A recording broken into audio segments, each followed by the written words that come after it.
Welcome to Pet Talk, and check these out. This cute little sugar glider, this prickly little hedgehog, this soft ferret. If you own an exotic pet, you might not realize that they need preventative care and a yearly vet visit just like a cat or a dog. Let's find out more. Please welcome exotic vet, Dr. Laurie Hess, who has her own practice. It's called the Veterinarian Center for Birds and Exotics, and it's located close by in Bedford Hills, New York.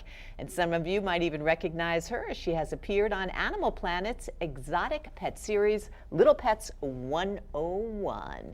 And here she is right here on Pet Talk. So welcome to the show. Very interesting.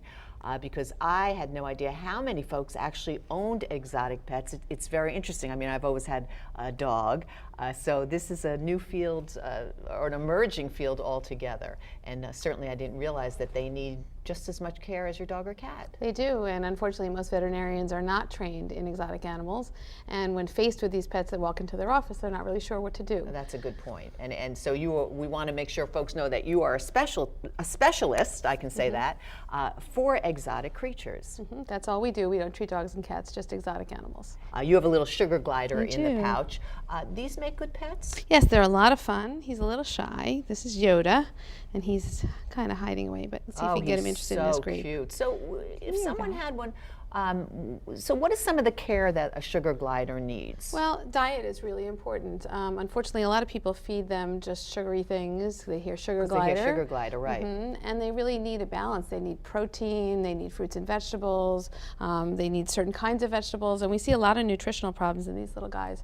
So one of the things we like to do when an owner comes in with a sugar glider is educate them. And let them know. Exactly. They're actually very active at night, and a lot of them run in wheels, and they actually have a little fold of skin underneath their arms. I'll see if he'll let us show you. Just a little stretch of skin here, and they open up like a kite, and they can actually sail around, and they need to get out of their cage and do that. Well, that sugar glider is so cute, and one of my favorites, though, is this guy because I love birds, and I would think that this would be a very popular exotic pet to have. Birds are, and this is an African gray parrot, and they are very popular. So what are some of the things that you would do if someone had a parrot or has a unusual bird?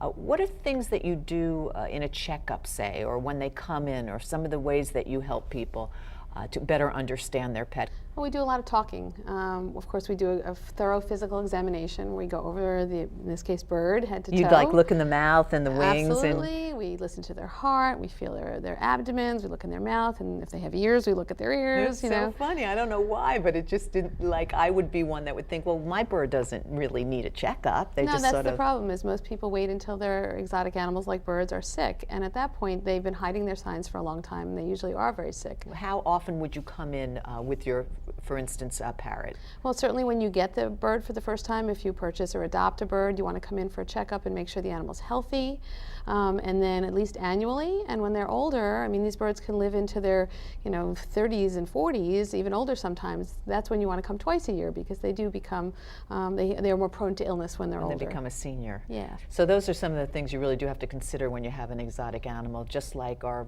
beautiful little one here, who is just absolutely sensational. It's Mr. Chew, and it's a chinchilla, and his mom is right behind the camera there, just grinning from ear to ear.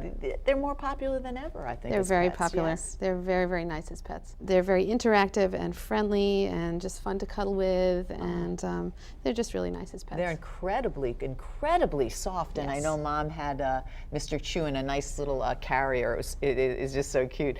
And I mention that because, again, I think one of the reasons probably why exotics are popular is because not everybody wants a cat and a dog. Well, they're different. They want something different. Yeah, and some people don't have time or the space for a cat or a dog, and some of these pets are smaller, and some of them travel well, and they are a little more interesting and a little bit different. So talk about the importance of diet. If you have a turtle like Lucy, I can't believe it. You feed them peppers and I guess lettuce, and she seems to be enjoying herself. Yes, she is. She's a sulcata tortoise, and she eats lots and lots of vegetables. And as you can see, she gets through them pretty quickly.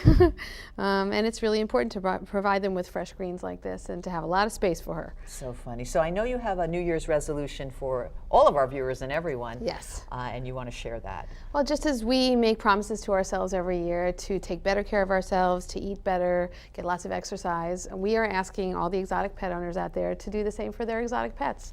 I actually just wrote a blog on our website all about New Year's resolutions for exotics, and hopefully it will get exotic pet owners thinking about how to take better care of their animals, and we want to help people do that. Great idea. You can contact us at the Veterinary Center for Birds and Exotics. Our website is www.avian, A-V-I-A-N, exotics with an S on the end, vet.com, or you can call us at 914-864-1414. And I know you're on Facebook too, and We are. you have a great blog, so folks can log on to that as well. So thank you so much for coming Thank you and for for bringing having us some wonderful patients, a great you. variety.